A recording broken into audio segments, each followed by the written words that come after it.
Hey everyone, it's FLAK Fire. DICE is finally rolling out some improvements to Battlefield 2042. We just got a new map as well as a few new weapons and vehicles. Exposure plays great, and I'm thrilled to have a few new things to do in the game.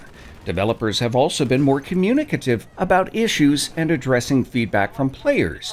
However, they've been noticeably silent on a particular question, one that has been asked publicly every single day, literally more than 175 times. What's the deal with platoons?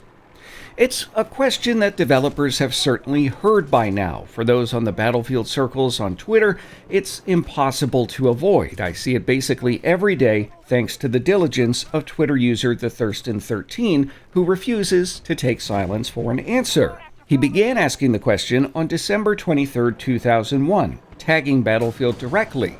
Since then, his posts have been liked thousands of times, yet it's still crickets from DICE. And Thurston isn't just a Twitter random. He has a vested interest in the future of platoons as a general with the Battlefield Canada group and a lieutenant of the longtime Division 722. Akin to clans, platoons in Battlefield got their start with Battlefield 3. They continued through Battlefield 4 on into Hardline, Battlefield 1, and Battlefield 5. They were an integral part of community building for the franchise, allowing players to connect and bond over the game. Many communities use platoons as a way to bring a competitive edge to the series, hosting their own tournaments and competitions. Others simply use them to find like-minded individuals or create spaces for particular gameplay types, like hardcore, for example.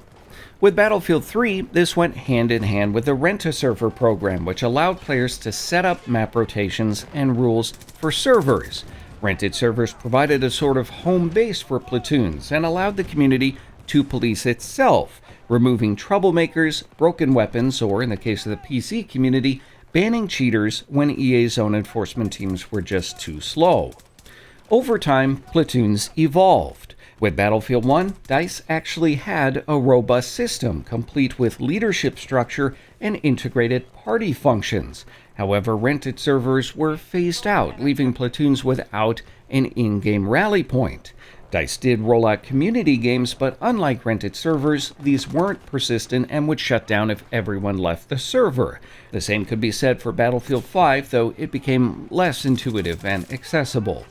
With Battlefield 2042, however, all semblance of social connectivity fell by the wayside.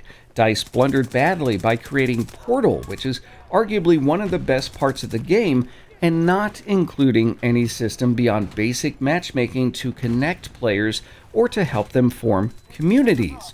Games still expired if the server emptied, and the lack of voice chat compounded the issue, which left it dead in the water.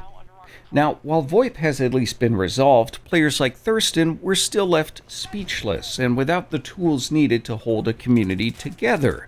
This represents a significant departure from a decade ago and offers additional proof that DICE and EA perhaps don't value communities in the way that they should.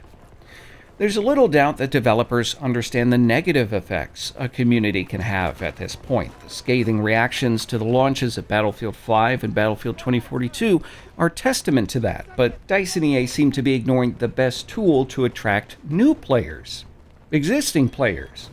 It isn't rocket science, and we see it every day with other video games. If your player base is having fun, they pull in their friends. If content creators spotlight games for good reasons, player interest peaks. If you support this community with the tools to facilitate community growth, they do the community building on their own. It's one of the reasons that Battlefield 4 was so popular and why it simply refuses to die. Players can enjoy the game they like in the way that they want. Online communities can endure a ton of adversity and shortcomings if developers give them the basic tools to make their own fun. In some cases, they can thrive in spite of developer mistakes. Battlefield 2042 has some of those ingredients necessary for community success. The game is Portal, and it's improving the overall experience with new content and adding things that arguably should have been present at launch.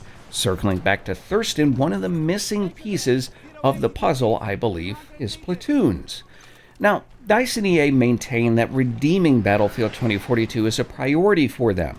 If they want the game to be viable long-term, building in Platoon support and offering rental servers would go a long way in that regard. Some good news if you hadn't heard, we do know DICE is at least considering the latter thanks to a survey that went out a few weeks ago.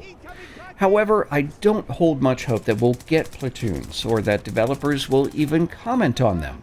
And the simple reason for that is DICE and EA really gain nothing by responding. If they say they're looking into it, they raise player expectations, which I'm sure is not a current goal. If they say it's not happening, they'll be criticized for releasing the game without Platoon support and ignoring the veteran communities. If they say nothing, the community can at least fantasize about one of their favorite features returning, even if it is unlikely.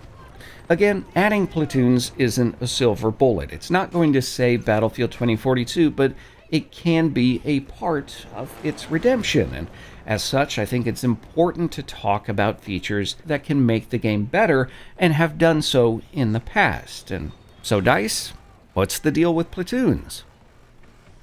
I am curious if Platoons are important to you, or if there are any other previous features that DICE needs to bring back to rebuild the community. Tell me your thoughts, suggestions, ideas down below in the comments section.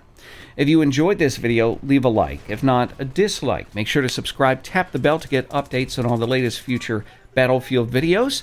If you want to support the channel, keep your money, share this video, or check out some of our channel sponsors with the links down below. As always, thanks for watching.